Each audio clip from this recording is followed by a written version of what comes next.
श्री संत सद्गुरू बाळूमामा प्रसन्न.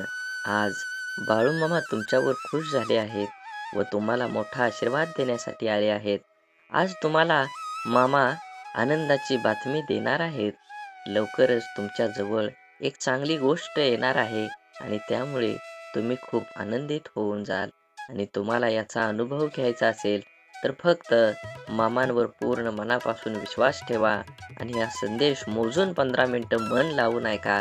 तुमचं मन शांत होऊन जाईल आणि तुमच्या मुलांना दीर्घायुष्य लाभेल.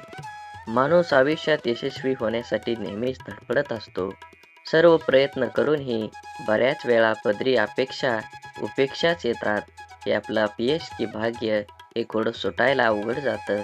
अपयश असेल तर दैव, भाग्य, नशीब असणं म्हणणं कितपत बरोबर ठरेल. एकदा आपल्यातली कमतरता आहे मान्य केलं की आपण खचून जातो आणि कुढत आयुष्य जगावं लागतं. पण काही प्रश्नांचं उत्तरच मिळत नसेल तर हतबल होण्याशिवाय आणि असेच बाळूमामांचे संदेश आपल्यापर्यंत पोहोचण्यासाठी पहिल्यांदा व्हिडिओला लाईक करा. चॅनलवर नवीन असाल तर चॅनलला लाल कलरच्या बटनला सबस्क्राईब करून शेजारील बेल आयकॉन नक्की प्रेस करा, जेणेकरून येणारे बाळूमामांचे संदेश आपल्याला सर्वात अगोदर भेटतील. आणि कमेंटमध्ये बाळूमामा प्रसन्न लिहायला विसरू नका. बाळूमामा म्हणतात, संघर्ष नेहमी दुसऱ्या माणसांबरोबरच असतो असं काही नाही. नको असणारा निर्णय घेण्याची पाळी स्वतःवर आली की स्वतःशीच संघर्ष सुरू होतो. पाठीवरच्या ओझ्यापेक्षा मनावरचं ओझं नेहमी जड असतं. ते हलकं करायचं म्हटलं तर झेलणारा तितकंच आपलासा असावा लागतो.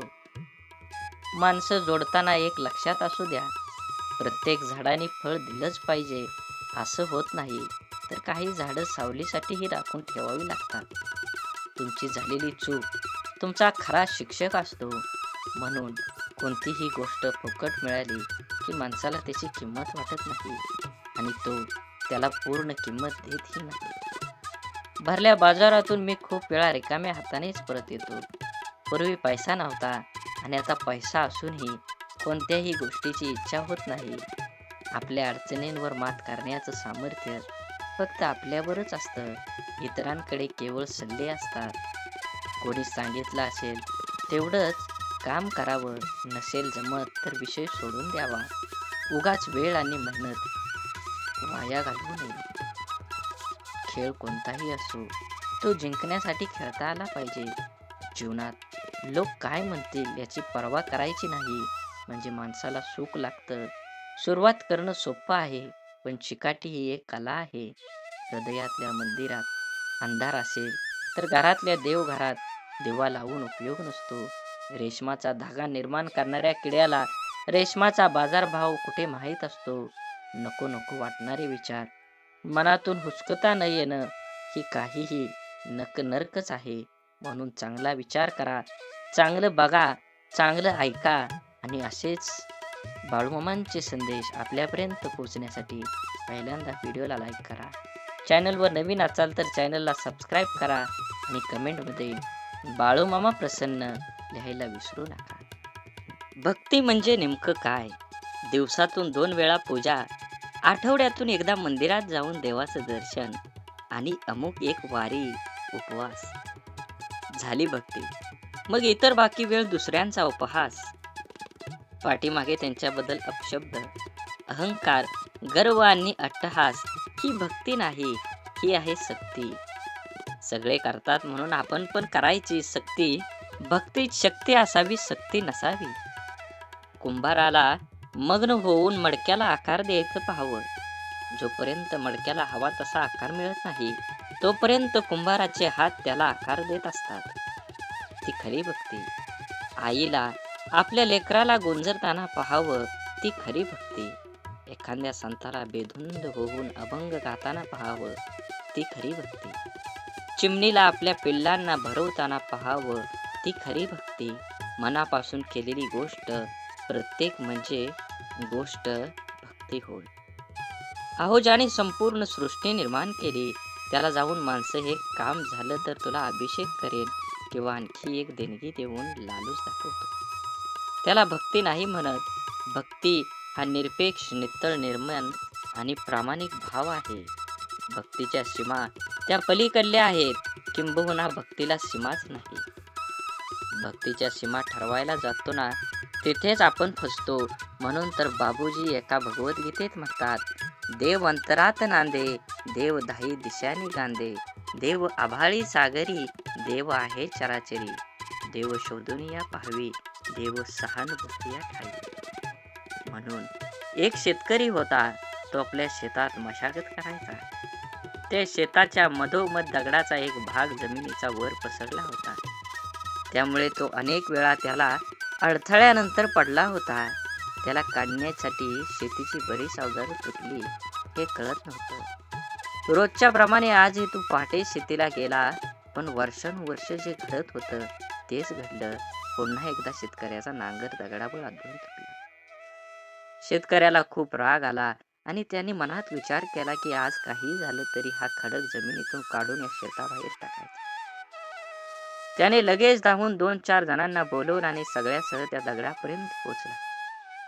मित्रांनो, शेतकरी म्हणाला, हे बघा, जमिनीतून बाहेर पडलेल्या या खडकाच्या भागाने माझे खूप नुकसान केले आहे आणि आज आपण सर्वांनी मिळून तो मुळापासून बाहेर काढायचा आहे.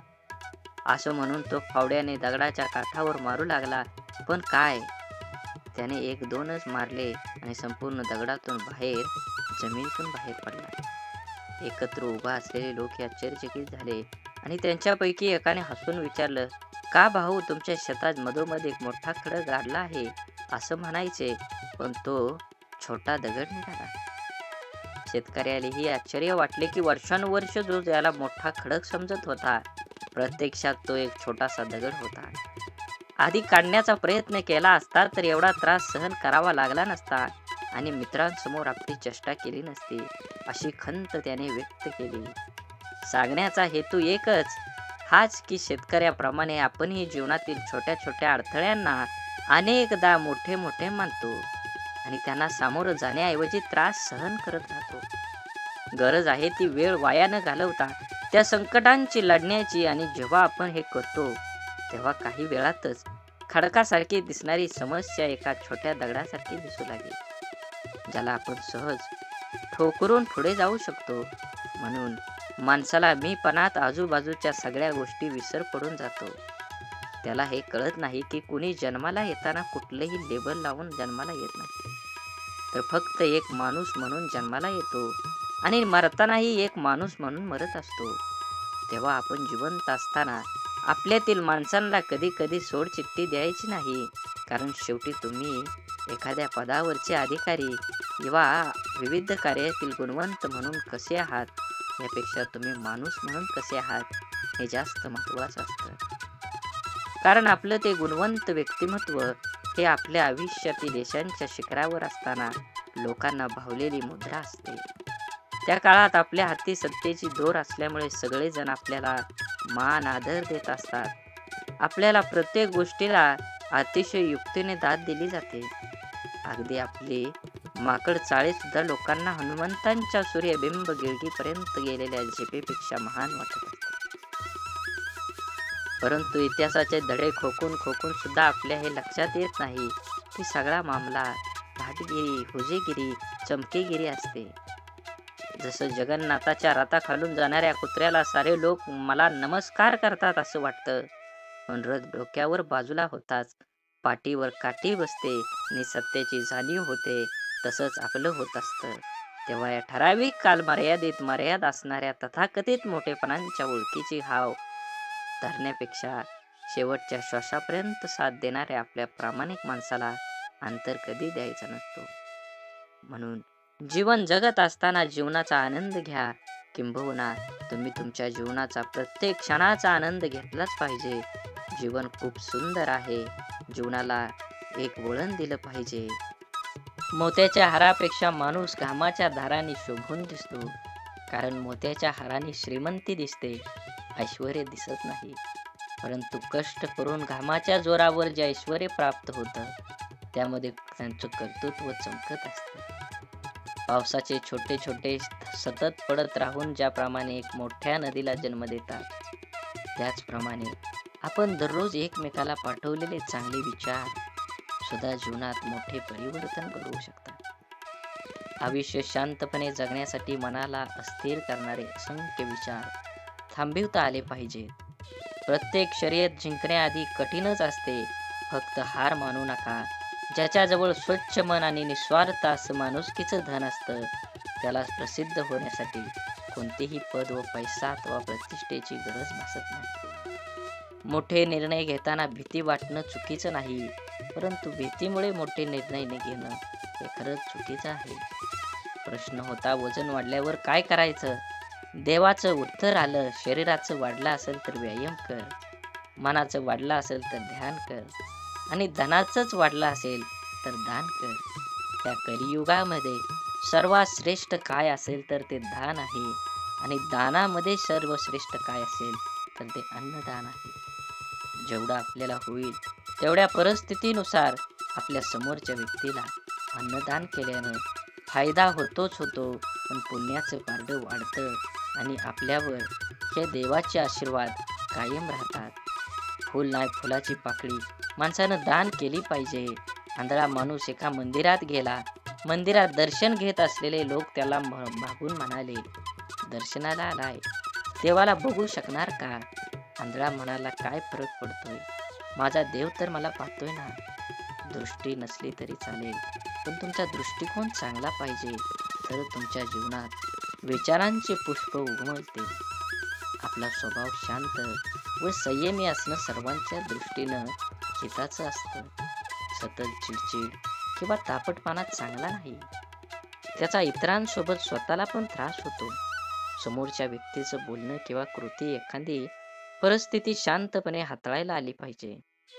त्याविषयी प्रतिक्रिया देताना संयम दाखवला पाहिजे. आदळआपट करणं किंवा अखंड तांडव केल्यानं प्रश्न सुटत नाही. उलट परिस्थिती जास्त बिकट होते. पण काही प्रसंग असे असतात की तिथे संयम ठेवणं किंवा शांत राहणं अयोग्य ठरतं. तिथं कसंही करून परिस्थिती आटोक्यात ठेवणं खरंच खूप महत्त्वाचं असतं. म्हणून परिस्थितीची झगडून पुढं आलेली माणसं नेहमी जपली पाहिजेत. कारण जीवनाचे तत्वज्ञान ती माणसं फक्त शिकलेली नसतात, तर जगलेलीही असतात. कडकडून भूक लागली की चटणी भाकरी पुरेशी असते आणि भरल्या पोटी पंचपक्वान्न ही नकोसं होतं. तेव्हा योग्य वेळी जे मिळतं ते आपलं म्हणून स्वीकारून जीवन आनंदाने जगलं पाहिजे. जो सत्याच्या मार्गावरून चालतो त्याला अडचणी खूप येतात, परंतु देवाची त्याचे नाव बळू देत नाही. प्रश्नांपासून नेहमीच पळता येत नाही. कधी ना कधी ते पळणाऱ्याला गाठतातच. पळवाटा मुक्कामाला पोचवत नाहीत, तर मुक्कामाला पोचवतात ते फक्त सरळ रस्तेच. मौन आणि हास्य या दोन्हींचा उपयोग करा. मौन आपलं रक्षा कवच आहे आणि हास्य स्वागताचं द्वार आहे. सूर्य पूर्वेकडे उगवला की सूर्योदय आणि पश्चिमेकडे गेला की सूर्यास्त. माणसाचं पण असंच असतं. समोरचा माणूस तुमच्या मनाप्रमाणे वागला तर तो चांगला आणि मनाविरुद्ध वागला तर तो वाईट. जीवनाच्या अडचणी कितीही असोत, चिंता केल्यावर त्या वाढतात, शांत राहिल्यावर त्या कमी होतात आणि संयम राखल्यास त्या नक्कीच संपून जातात. हवेची पण काय गंमत असते ना. चाकातून गेली तर चाक पळत नाही आणि डोक्यातून गेली तर चांगलं वाईट कळत नाही. लहान मुलांचे संस्कार देण्यासाठी आजी नावाचं विद्यापीठ घरी असायला हवं, वृद्धाश्रमात नाही. आयुष्याच्या झोपडीखाली निवांतपणाचं जीवन नुसतंच कधी बालपण हरवलेल्या दिवसाची करुण कहाणी रेखाटताना सारी पिठावरच्या सोंगट्या जगण्याचं अंतिम ध्येय शिकवत असतात. जीवन आणि मन यांचा आनंदी सोहळा म्हणजेच आपलं जीवन आहे. ते प्रत्येकानं आयुष्याच्या प्रवासात वेगापेक्षा दिशा ही फार महत्त्वाची आहे. जर हा दिशाच ठाऊक नसेल तर वेगाचा काय उपयोग? म्हणून सोनं ठेवायला लॉकर मिळून जातो, पैसा ठेवायला बँक सहज मिळून जाते, पण मनातील गोष्ट सांगायला योग्य माणूस मिळणं याला खूप भाग्य लागतं. आपले विचार हेच आपल्या भविष्याचा चेहरा आहे. नकारात्मक विचार केला तर प्रत्येक संधीमध्ये आपल्याला अडचणी दिसतात आणि सकारात्मक विचार केला तर प्रत्येक अडचणीमध्ये संधी दिसेल. जेवढी मोठी स्वप्न असतात तेवढ्याच मोठ्या अडचणी पण येतात आणि जेवढ्या मोठ्या अडचणी येतात यश सुद्धा तेवढंच मोठं मिळतं. मळलेली प्रत्येक नोट ही जरी दिसायला खराब असली तरीही तिची किंमत बाजारात असलेल्या नवीन नोटी इतकीच असते. म्हणूनच माणसानेही आपल्या मनमोकळेपणावर कमीपणा घेऊ नये. व्यक्तिमत्वाला आणि स्वभावाला न शोभणाऱ्या भूमिका नाईलाजास्तव साकारायला भाग पाडणारं अनियंत्रित चित्रपट म्हणजे आयुष्य असतं. विचारांच्या शक्तीचा भविष्यावर परिणाम होत असतो. किती होतो, कसा होतो हे ज्याच्या त्याच्या विचारावर अवलंबून असतं. आयुष्यात बालपणीचाच काळ फक्त सुखाचा असतो. प्रेमाच्या निस्वार्थी नात्याला फुलवायला वयाची मर्यादा कधीही आड येत नाही. कोणाच्याही आयुष्यातून संघर्ष जीणं कधीच संपत नाही. हे काही काळापुरतं थांबलं असेल पण संपलेलं नाही. आनंद हा पाहिलेल्या गोष्टींपेक्षा स्वतः तयार केलेल्या प्रसंगाने द्विगुणित होतो. श्री बाळूमामा प्रसन्न. झाडे लावा, झाडे जगवा, माती वाचवा, पाणी वाचवा, सेव्ह अर्थ. आणि मनात मामांबद्दल आणि देवाबद्दल भाव असेल तर नक्कीच चॅनलला सबस्क्राईब करून व्हिडिओला लाईक करा आणि कमेंटमध्ये बाळूमामा प्रसन्न लिहायला विसरू नका. धन्यवाद.